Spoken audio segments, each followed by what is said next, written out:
ඔන්න අද අපි හැරි පොටර්ත් එක්ක තමයි ඉංග්‍රීසි ඉගෙන ගන්න හදන්නේ. මුලින්ම අපි මේ පුංචි දෙබස බලමු.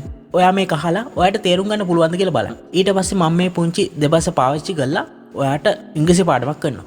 අපි දැන් මේ ඩයලොග් එක බලමු. Excuse me. Do you mind? Everywhere else is full. Not at all. ඉතින් ඔයාට මේක තේරුම් ගන්න පුළුවන් වුණාද? තේරුම් ගන්න පුළුවන් නම් නියමයි. වැඩි හිතන්නේ නෑ. මම මේක පැහැදිලි කරලා දෙන්නම් ඔයාට. තේරුම් ගන්න පුළුවන් වුණත් මම ඔයාට මේකෙන් ලොකු පාඩමක් කියලා දෙනවාද. ඔයාට ඕනනම් පුළුවන් කීප සැරයක් ගිහිල්ලා ආපස්සට ගිහිල්ලා මේක නැවත සැරයක් අහන්න. ඊට පස්සේ ඔයා කොලයක් අරගෙන ලියන්න. හැරි කිව්වේ මේක.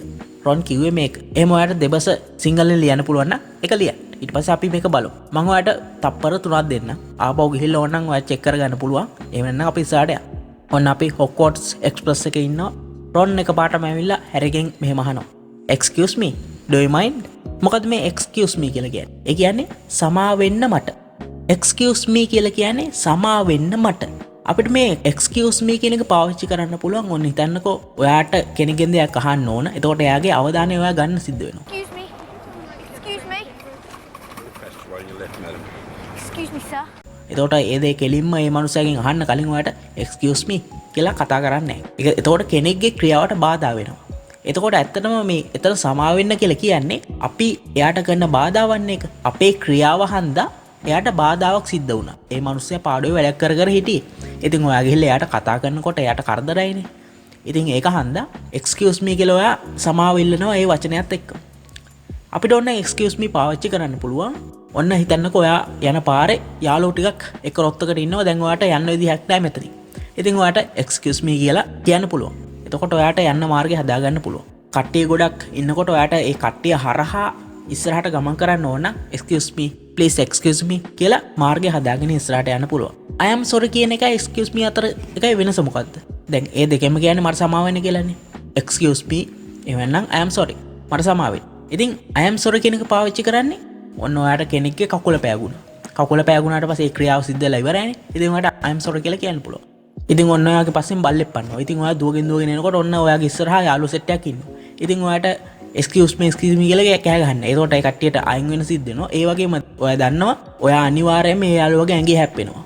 ඉතින් ඒ හැප්පෙන්න කලින් ඔයා excuse me කියලා කිව්වා. එතකොට I am sorry කියලා කියන්නේ. ඇයි තාම හැප්පුන්නේ නැහනේ. ඔයාගේ අතින් ඒ වැරද්ද සිද්ධ වෙන්න කලින් ඔයා excuse me කියලා සමාව ගන්නවා. අන්න එතකොට ඒ excuse me කියන එක අපි පාවිච්චි කරන්න පුළුවන්. එතකොට මෙතන රොන් excuse me කියලා කිව්වේ බාන්න හැරි එකපාරටම බය වෙලා කියන්නේ මෙයා කතා කරනකොට. Excuse me. ඉතින් හැරි වෙන එක දේවල් කල්පනා කර කර හිටියේ. එයාගේ කල්පනාවට බාධා කරපු හන්දා මෙයා excuse me කියලා කතා කරේ. ඊට පස්සේ රොන් කියනවා do you mind? ඉතින් මොකද්ද මෙතන do you mind කියලා කියන්නේ? ඔයාට කමක් නැද්ද? මෙතන කමක් නැද්ද කියලා අහන්නේ නේද? දැන් ඔයාට පොඩ තේරෙනවා ඇති. දැන් රොන් අහන විදිය බලන්න පොඩක් ඔලුව පොඩක් එහාට මෙහාට කළා. Do you mind? එතකොට එයා අහන්නේ මෙතන මම මෙතනින් වාඩි වුණාට කමක් නැද්ද? එහෙම කියලා තමයි අහන්නේ. හැබැයි එහෙම ඇහුවද? එහෙම ඇහුවේ නැහැ. එයා පොඩි කෑල්ල ඇහුවේ. ඒ කියන්නේ ඔක්කොම ටික ඇහුවේ නැහැ. දැන් සිංහල භාෂාවෙත් ඒ වගේ තියෙනවා. ඔයා ගෙදර යනවද? අපි එහෙමම අහන්නේ නැහනේ. යනවයි. යනවද? මොකද? අන්න ඒ වගේ පුංචි පුංචි වචන නෙහන්නේ. අර ඒ පොඩි වචන ඇතුලේ අර සම්පූර්ණ ලොකු තේරුමම එකතු වෙලා තියෙනවා. ඒතර මයින්ඩ් කියන එකේ තේරුම තමයි ප්‍රතික්ෂේප කරනවා, අකමැති. අන්න ඒ වගේ අදහස් තමයි එතන මයින්ඩ් වල තියෙන්නේ. කියන්නේ ඔයා ඒ ගැන කල්පනා කරනවද? ඔයා මොකොත් හිතනවද ඒ ගැන? do ඉස්සරහට වෙලා තියෙන. එතකොට ප්‍රශ්නයක් තමයි අහන්නේ. Do you mind? ඔයා අකමැතිද? ඔයාට කමක් නැද්ද? හරිනම් රොන් අහන්න ඕන මම මෙතනින් වාඩි වුණාට කමක් නැද්ද? එතකොට ඔක්කොම කියලා නැහැ. මේ ඇහුවේ කමක් නැද්ද කියලා විතරයි. ඉංග්‍රීසියෙන් හදාගත්තොත් එහෙම do you mind if I sit here? If I sit here. I sit here මම මෙතනින් වාඩි වෙනවා. If I sit here කියලා කියන්නේ මම මෙතනින් වාඩි වුණොත්. Do you mind if I sit here? මම මෙතනින් වාඩි වුණොත් ඔයාට කමක් නැද්ද? ඒක තමයි අහන්න ඕන. හැබැයි රොන් ඒක ඇහුවේ නැහැ. ඒ දැන් ඒගොල්ලා අර අපි වගේ මොකද කරන්නේ මක්කයි කරන්නේ ඒ වගේ පුළුවන් තරම් ඒක කෙටි කරලා කියන්න උත්සාහ කරනවානේ. ඒගොල්ලන්ගේ භාෂාව හන්දා ඒ කට්ටිය ඒක කෙටි කරලා කියලා තියෙනවා. ඉතින් අපිට හුඟක් ඉංග්‍රීසි කතා කරනකොට මේ කෙටියෙන් දකින්න පුළුවන් මේක. ඉතින් ඒක හන්දා ඔයාලට මේක නොතේරෙන්න පුළුවන්. ඔන්න දැන් ඔයාලට ඒක තේරෙනවා. රොන් ඇහුවා නේද? Do you mind? ඔයාලට කමක් නැද්ද? ඊට පස්සේ ආ හේතුවක් කියනවා නේද? කමක් නැද්ද මම මෙතනින් වාඩි වුණාට? Everywhere else is full. Everywhere else is full. Everywhere කියලා කියන්නේ හැමතැනම. else කියලා කියන්නේ අනිත්. Everywhere else අනිත් හැමතැනම is full. පිරිලා. අනිත් හැමතැනම පිරිලා. අනිත් හැමතැනම ළමයි පිරලා. ඉතින් මෙයාට වාඩි වෙන්න තැනක් නැහැනේ. ඒක තමයි do you mind? කමක් නැද්ද මම මෙතන වාඩි වුණාද කියලා කෙටි කරලා එතනින් ඇහුවේ. ඔන්න ඔයාගෙන් කෙනෙක් අහනවා කමක් නැද්ද මම මෙතනින් වාඩි වුණාට? මොකද්ද ඔයා දෙන්න ඕන පිළිතුර? කමක් නැහැ. කමන්නේ වාඩි වෙන්න අනිවාර්යෙන් ඉන්න. අයියෝ ඒක ගැටලුවක් නැහැ.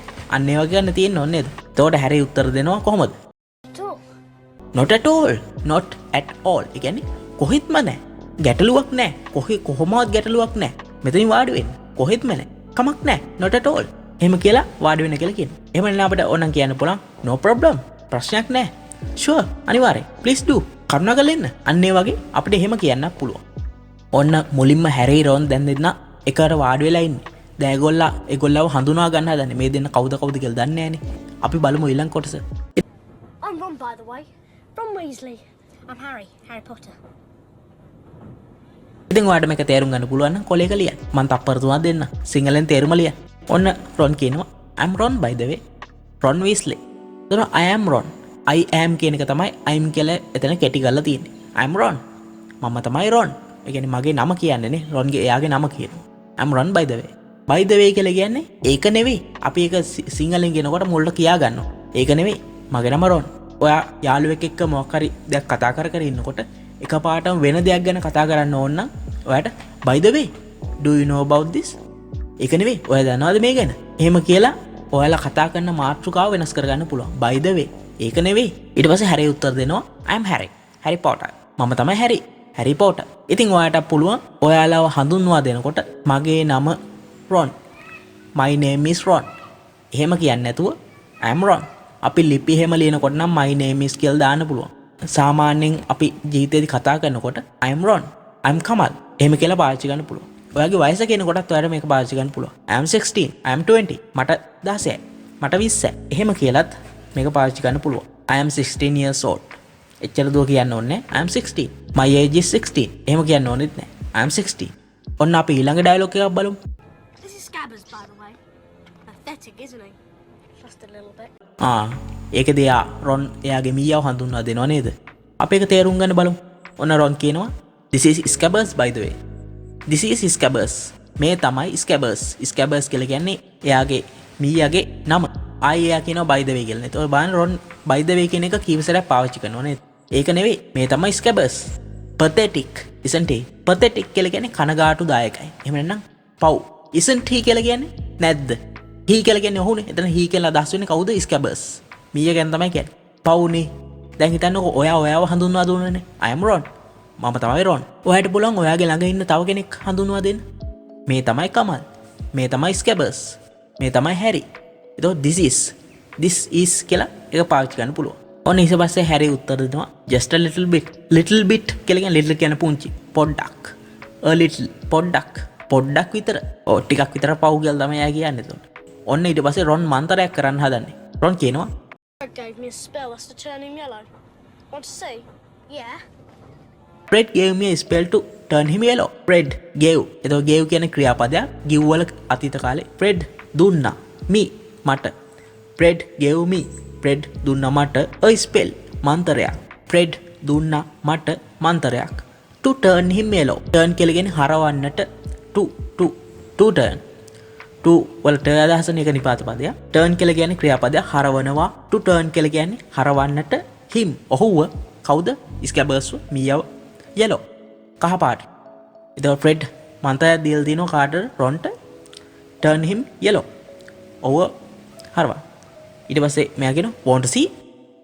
I don't want to see කියලා අහන්නේ. අන්න මෙතන අතර මම අර කලින් කතා කරා ඒ do you mind මතකද ඔයත් එතන. එතනදී කෙටි වචනයක් තියුණා නේද? ඉතින් මේක ඇත්තටම ඔය අහනවා නම් අහන්න ඕන do you want to see. ඒක ප්‍රශ්නයක් අහන්නේ හොඳද? එකපාරට ඔයාලට නොතේරෙන්න පුළුවන්. ඒ වුණාට වෙතන ප්‍රශ්නයක් අහන්නේ. do ඉස්සරහට තියෙනවා අනිවාර්යෙන් ප්‍රශ්නයක්. හැබැයි රොන් එහෙම ඇහුවේ නැහැ. එහෙම තමයි. සාමාන්‍ය ඉංග්‍රීසි භාෂාවේ spoken English සහ formal English කියලා දෙකක් තියෙනවා. ඉතින් spoken වලදී තමයි අපි කතා කරනකොට මේ නීති රීති වෙනස් වෙන්නේ. අපි පොත්වල ලියනකොට තමයි මේ නීති රීති එක්ක අකුරට හරියටම තියෙනවා. කතා කරනකොට නම් ඉතින් මිනිස්සු සමහරලාට වැරදි දේවල් පාවිච්චි කරනවා. ඉතින් ඒවා ඒගොල්ලන්ගේ කතා කරන්න පහසු හන්දා ඒගොල්ලෝ දිගට මේ වැරද්ද අරගෙන යනවා. අර මක්කය කරන්නේ වගේ අහනවා වගේ want to see සමහර කට්ටියක wanna කියලා අහනවා. want to see එහෙම කියලා අහන්න පුළුවන්. want to see the do you want to see. want කියලා කියන අවශ්‍යයි to see දකින්නට. the do you ඔයාට ඕනද බලන්න. ඔයාට ඕනද දකින්න. හැරේ මෙතන යා. එතන මොකද්ද යා කියලා කියන්නේ. එතන අර yes කියන එක තමයි ඒකත් අර spoken English වලදී කතා කරන ඉංග්‍රීසි වලදී යා කියලා. ඉතින් ඔයාටත් ඒක යා ඒ වගේ 아무තු විදිහට කියන්න පුළුවන්. පොත්වල ලියනකොට තමයි අපි yes කියලා ලියන්නේ. අපි කතා කරනකොටත් ඉතින් yes කියලා කියන්නම ඕනේ නැහැ. හැබැයි ඔයාගේ බොස් එක්ක කතා කරනකොට වගේ නම් yes කිව්වට කමක් නැහැ. යාළුවොත් එක්ක කතා කරනකොට යා එහෙම කියලා පාවිච්චි කරන්න පුළුවන්. ගැටලුවක් නැහැ. ඔන්න ඉතින් රොන් මන්තරේ කර ඉන්නකොට තමයි එතනට හර්මයිනි එනවා. ඉතින් මේ තුන් දෙනානේ හොඳම යාළුවෝ පොඩි කාලේ නම්. මේ තුන් දෙනාගේ හමුවීම තමයි මෙතන සිද්ධ වෙන්නේ. හර්මයින්ට පුළුවන් වෙනවා එකපාරටම හැරි පොටර් හඳුන ගන්න. අපි බලමු එතන ඉඳන් මොකක්ද සිද්ධ වෙන්නේ කියලා. Holy cricket! You're Harry Potter! I'm Hermione Granger. And you are? Ron Weasley. Pleasure. ඉතින් ඔයාට ඒ දෙබස තේරුම් ගන්න පුළුවන් වුණාද? හරි අපි එකත් පැහැදිලි කරගමුකෝ. ඔන්න හර්මයිනි කියනවා holy cricket. ක්‍රිකට් කියලා කියන්නේ මොකක්ද? තනකොළ පෙත්ත වගේ සතා නේද? ඉතින් holy කියලා එතන සුද්ධ වූ. අර ඒක හරියට විස්මයජනක වචනයක්. අර නරක වචන තියෙන්නේ holy මට ඒ ඔක්කොම නරක වචන ටික කියන්න බෑ ඔයාට. මම දැන් ෆිල්ම් එකෙන් බලනවා නම් ඔයා දන්නවා ඇති කියන. රොන් හැමතිස්සෙම කියන විස්මයජනක වචනේ පුළුවන් නම් කිය. holy cricket. you Harry Potter. you are කියන එක තමයි යුර් කියලා එතන කැටි ගාලා තියෙන්නේ. ඔයා තමයි Harry Potter. ඊට පස්සේ හර්මයිනි එයාව හඳුන්වා දෙනවා. I'm Hermione Granger. ඊට පස්සේ බලන්න and you are කියලා රොන් දිහා බලනවා. බාන්නේ අහන හැටි ඒක. and you are you are කියලා කියන්නේ ඔයා තමයි.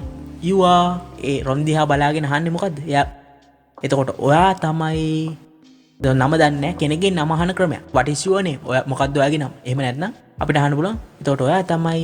ඊට පස්සේ ඔන්න රොන් උත්තර දෙනවා මුළු කටේම කෑම පුරවගෙන. රොන් විස්ලි. මම තමයි රොන් විස්ලි කියලා කියනවා. ඊට පස්සේ හර්මයිනි කියනවා pleasure. මොකක්ද pleasure කියලා කියන්නේ? එතනක් තියෙන්නේ කෙටියදුම. මේකේ සම්පූර්ණ වචනේ තමයි pleasure to meet you. pleasure කියලා කියන්නේ සතුටුයි to meet you. ඔයාව හමු වුණාට සතුටුයි. pleasure to meet you. ඒක යා කැටි කරලා pleasure ඉක්මනටම ටික ගාලා කියනවා. pleasure to meet you. ඉතින් ඔයාටත් යාළුවෙක් හම්බුනාම එයාගේ නම කිව්වට පස්සේ ඔයාට කියන්න පුළුවන් pleasure to meet you. ඔයාව හමු වුණාට මට සතුටුයි. ඔන්න අපි දැන් මුලින් ඉඳන් මේක බලාගෙන යන්න. excuse me. මට සමාව වෙන්න. do you mind? කමක් නැද්ද? everywhere else is full. අනිත් හැමතැනම පිරලානේ. not at all. කොහෙත්ම නැහැ. I'm Ron by the way. Ron Weasley. මම තමයි Ron. Ron Weasley. I'm Harry. Harry Potter. මම තමයි Harry Potter. This is Scabbers by the way. මේ තමයි Scabbers. Pathetic isn't he? Pauni. Just a little bit. ටිකක් විතර. Fred gave me a spell to turn him yellow. Fred මට දුන්න මන්ත්‍රයක් ඔහුව කහ පාට කරා. Want to see? දකින්න ඕනද? Yeah. Oh. Holy cricket. You Harry Potter. අම්මෝ ඔයා තමයි Harry Potter. I'm Hermione Granger. මම තමයි Hermione Granger. And you are සහ ඔයා තමයි Ron Weasley. මම තමයි Ron Weasley. Pleasure. ඔයාව මුණ ගැහුණට සතුටුයි. ඔන්න ඉතින් අපේ පාඩම තාම ඉවර නෑ. ඔන්න මම පොඩි ක්විස් එකක් තියෙනවා. ඉතින් බලන්න ඔයාලට මේකට උත්තර දෙන්න පුළුවන්ද කියලා. ඔන්න ඔයා ගතින් කෙනෙක්ගේ කකුල පෑගුණා. ඔයා මොකද්ද පාවිච්චි කරන්නේ? I am sorry. Excuse me. තප්පර තුනක් දෙන්න. හරි උත්තරේ මට කියන්න. මොකද්ද පාවිච්චි කරන්නේ? I am sorry. ඇයි I am sorry පාවිච්චි කරන්නේ? ඔයාගේ අතින් වැරදි දේ සිද්ධ වෙලා ඉවරයි. ඉතින් ඒ වැරද්දට ඔයා පස්සේ සමාව ගන්න I am sorry කියලා. වැරද්දට කලින් සමාව ගන්නකොට තමයි excuse me කියලා පාවිච්චි කරන්නේ. ඔන්න ඔයාගේ ඉස්කෝලේ හෝල් එකේ දුවගෙන එනකොට යාළුවෝ ටිකක් වට වෙලා ඔයාගේ මාර්ගය අවහිර කරගෙන ඉන්නවා. ඉතින් ඔයා දුවගෙන එන ගමන් කෑ ගහගෙන මොකද්ද කියන්නේ? I am sorry. Excuse me. ඒ දෙකෙන් මොකද්ද? තප්පර තුනක් දෙන්න. හරියටම හරි. ඔයාට පුළුවන් excuse me කියලා කෑ ගහන්න. එතකොට ඒ කට්ටියට අයින් වෙන්න සිද්ධ වෙනවා. මොකද ඒ කට්ටියගේ වැඩ බාධා වෙනවා. ඒ වගේම මම කලින් කිව්වනේ. කට්ටිය ගොඩක් අස්සෙන් ඔයාට ඒ හරහා මේ මිනිස්සු අතරින් යන්න ඕන නම් ඒ මිනිස්සු එහාට කරවලා excuse me කියලා ඔයාට පාවිච්චි කරන්න පුළුවන්. ඔන්න ඔයා බාර සාකච්ඡාවක ඉන්න වගේ යාළුවොත් එක්ක ෆිල්ම් එකක් ගැන. ඉතින් ඔන්න එකපාරටම ඔයාට අහන්න ඕන යාළුවගෙන් ඊයරෑ ගෙදර වැඩි කරාද? මොකද්ද ඔයාට පාවිච්චි කරන්න පුළුවන්? මතකද? ඔව්. ඔයාට පුළුවන් by the way. ඒක නෙවෙයි. ඔයා ඊයේ ගෙදර වැඩි කරාද? by the way. Did you do your homework? එහෙම අහන්න පුළුවන්. හොඳයි. ඉතින් මොකද හිතන්නේ? අද අපි හැරි පොටර්ත් එක්ක ඉංග්‍රීසි අලුත් දේවල් ටිකක් ඉගෙන ගත්තා.